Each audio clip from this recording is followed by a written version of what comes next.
today we're looking at a 2012 Nissan Juke. I wanted to bring this up. We're going to run a couple sales and a couple new items at the shop. Both Paul and I are big timing chain guys. We love doing timing chains in pretty much any vehicle that has one.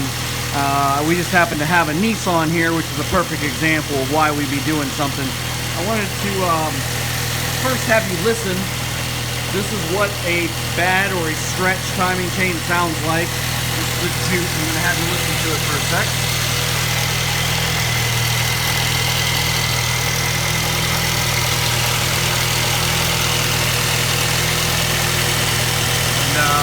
Right here is the timing cover, basically where the timing chain sits, and drives the cams, water pump, and crankshaft.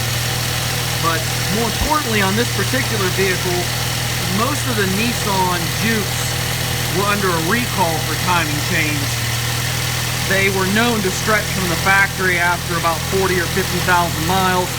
So they put out a recall, and work was done at any dealership for free to replace it. Well, this one had already been done a while back, and what it appears is it wasn't done right. It was improperly completed. We got oil leaking everywhere from the front cover. If you look down here past the alternator, down the side, there's just pools of oil pretty much everywhere. There's oil collecting on the belly pan, and as the vehicle drips, or as the vehicle sits, it's literally just dripping motor oil. You can actually see it all along the front of this car and all down the side.